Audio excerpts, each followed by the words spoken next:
about it. But the other signing that happened this week, and I think it's officially the highest paid contract in NFL history. I believe that's what the that you can say with this is Jordan Love. And I said the money, but 106 million guaranteed.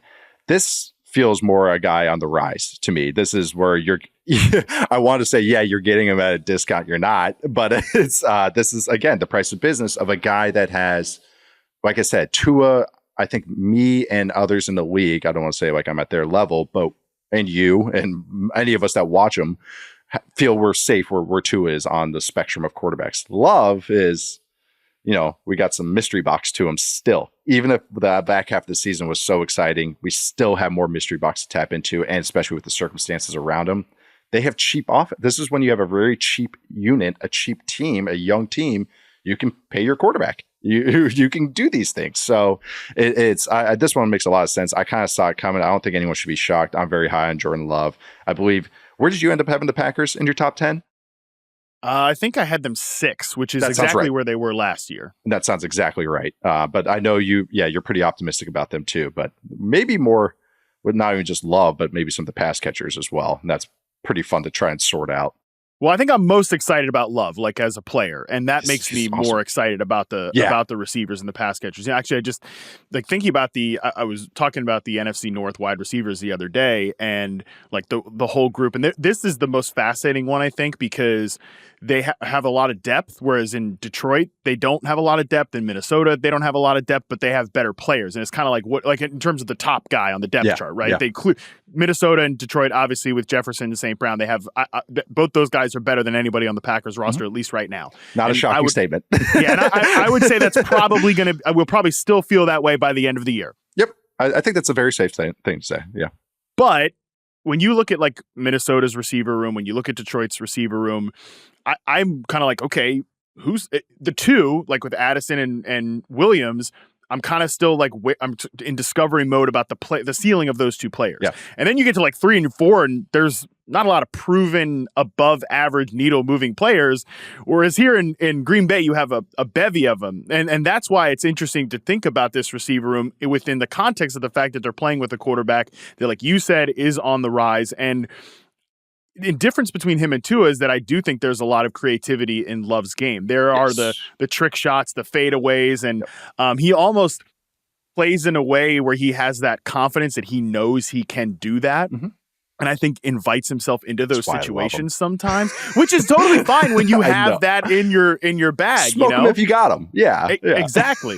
Like he knows he has that club, and he can get himself out of the rough. He can get himself out of sand traps and stuff like that. I don't. Not in my golf game. I can't do that. Me either. But he's like flop shot. Sure. Like he's got it all. 100%. And that's what makes me so optimistic about the offense and the ecosystem in general. Is just that Love has already shown, I think, to be that guy. And a lot of results based and like box score scouting will have you kind of split the first and the second half of the season. But Nate, I don't know if you agree with this. To me, when I was watching the Packers last year, I think around that like Steelers game was really where I think it started to really crystallize with Love. But even prior to that, I think you, again, throw the stats out and the results out and whatever, you could still see the tools kind of coming to fruition with him as a player, even if, again, the completion percentage, touchdown interception ratio was a little bit fluky, all of that stuff. I think on balance from week 1 all through the NFC divisional round loss to the 49ers, I think he looked like a quarterback that was consistently getting better. So I don't think it's been like, we have one half of a season of a sample of Jordan Love being a high-quality quarterback. I think he looked like a high-quality quarterback on film all throughout last year. I'm right there with you. It wasn't, I know that everyone's kind of doing the 10 through 18, 1 through 9 splits. That's kind of the split of the 50-50 season. Yeah, was it the Raiders game? Raiders game is when they were kind of kept shooting themselves in the foot. And that's when I remember when LaFleur, they showed him, I want to say he was talking to Luke Musgrave, and who's another player I'm very high on, but he didn't run the right route. He ran like you could tell he didn't do something right. Like, and Love throws the ball to like just a wide open space. There's nobody walking there. And it was like, so he probably got tagged and didn't hear it. And then you just see LaFleur like grab Musgrave as he comes off, and you could just see him just like it's like a dad with a teenager, just like, okay, man. All right. Like, just like, please get this right. Like, please, but it wasn't just Musgrave. I don't want to throw him under the bus. It was all the young. They took turns. It was one after another, and then at first you thought that this offense could rely on their run game until the young receivers figured it out. That was why I was bullish on them. And I kind of inadvertently ended up being correct with the take. I was like, they're going to improve in the second half of the year. It just didn't happen how I thought it was, where their passing game was just bonkers for the second half of the year. And, I thought it would improve.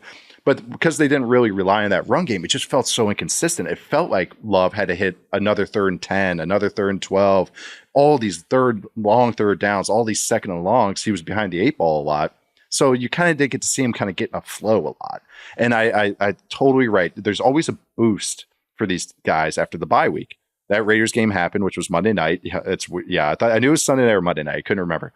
And then they went bye week, which is week 6. And then that's where it was like, even though they lost the next 2 weeks, you could see the stuff start getting better and better. They had one play. I want to say it was at home. So I'm trying to think of, it must have been that Vikings game where they ran an RPO and none of the receivers ran a route. So Love catches the ball and he's going to throw and all the receivers are blocking and he just takes a sack and it's like, that was first down. Some people clipped it and everything, but that's what this offense was. It was just all these young guys taking a turn, messing up, and Love trying to do his best. So that's why I just think that I'm totally with you that it was more like a 12-week glimpse and with glimpses before that, maybe in 13, 14 weeks, as opposed to just 10 weeks or 9 weeks as he's kind of made out to be, which is why I'm bullish. And I think even the playoffs, I know he had that bad pick at the end of the San Francisco game, but all the stuff leading up to it, did we remember all the he was doing before that? I think that might have been the first swear on Football 301. So we were due. Okay. But this just is, I'm optimistic about Love, optimistic about the offense. This is why I'm so high up in my top 10 stuff. So totally get why he's getting paid. I'm curious just about the receiver usage here too. Yeah. Because I know I'm going to come off like the biggest Christian Watson hater when I say this. And I'm not strictly just saying this is a him thing, but I think last year, early on in the season, well, number one, he missed the first 3 weeks, and then he only played 46% of the snaps, 26 snaps overall in his first game back hitter against the Lions. But then after that, he was on the field 84, 88, 82% of the snaps consistently and like leading the team in routes and targets. And to me, I don't think he's that type of player. I think they asked too much of him at the beginning point of last year. I think he is more of he's a less is more type of player to me. I think like low usage, high yield, high return on those. Yep. And I think that those type of players, when you're only looking at them from an efficiency metric perspective, even the good efficiency metrics like yards per route run, first downs per route run, all that stuff, they can end up kind of being a little trappy because like, if we use him more, that usage is going to continue. It's going to boost up. And I don't necessarily think that's the case with him because when you look at him from an individual player perspective, not a consistent separator, not a consistent route runner. The biggest problem for him last year was he was a mess at the catch point. Like, I think at one point last year, and this might even have held throughout the course of the season, he was the most, like, Love had the most interceptions when throwing to Christian Watson, which sometimes that can be, among all the players that they had last year, and that can sometimes be a quarterback issue, but sometimes it can be this guy is not a great ball tracker and he's not a true ball winner, despite the fact that he's a big outside receiver. So, like when you look last year in the games that Christian Watson was healthy, so it's 11 games including the playoffs, like Jaden Reed only ran a route on 3% of the 2 wide receiver sets when Christian Watson was healthy. That cannot continue this year. I guarantee you if that happens in the first 4 weeks or whatever, it's, because they're going to run a lot of 12 personnel. They're going to have the Tucker Kraft and Luke Musgrave on the field. And if it's Dobbs, and I think I'm kind of stock up on Dobbs a little bit after his second season, but if it's Dobbs and Watson out there and they don't have Jaden Reed, I guarantee you by week 4, Packers fans are like, where the hell is this guy that scored all the touchdowns for us last year and had all those layup completions? And again, I don't want to say that, the offense fixed itself because Christian Watson kind of got hurt in the back half of the year or whatever, but I think having Reed on the field as a easy layup receiver because he's a good separator and they used him in creative ways for Jordan Love, I think that's why the results look better in the back half of the year as opposed to, again, who he was on film. Jordan Love, I think, was consistent. No, great point. Watson, it's confusing for me because I was lower on him coming out of college, and then he got like, I'm so glad he brought up the underlying metrics too, because that's what everyone kind of kept pointing at like, hey, arrow go up. Like this guy's just gonna watch him rise to the top. with him, you kind of nailed it. He's almost like a specialist. Like he's he's a 3-point shooter in an offense. Like he just does one thing. He does certain things really well.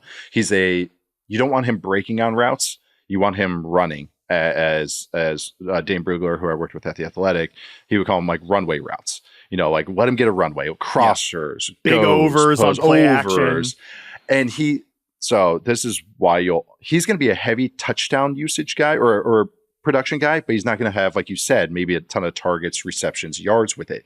Like kind of how it ended up with last year, where it's like, man, he just keeps getting a touchdown every game, but it's only 3 catches, 42 yards, but for 1 touchdown. LaFleur loves him. That's his baby. So he's going to keep getting those. That's why I don't know if he's going to continue to get more usage, but those touchdowns aren't going away. I don't think in my eye, even though touchdowns can kind of be volatile, but he's going to get stuff. He's going to be a designed player. But it's funny what you mentioned with Reed. Reed's the guy I'm highest on of all these guys. Just because inside outside ability, more gadget stuff, better yak stuff that I even gave him credit for. I knew he could return punts, but even way better than that. He's a 3-down guy. He's smart. And you mentioned that he's a slot. I think long term, he can do outside stuff, but like, that's the guy. It's like, that's the one that I see getting not to that, high end status, but the guy that can eat the most innings, eat the most touches in this offense. But I know everybody loves Wicks, Dontayvion Wicks. I think that's everyone's kind of hipster favorite right now. But he's receiver like 3 or 4 right now for them. So I just want to be honest about it, that even if I like it, just got to be, keep it realistic where he is on their depth chart.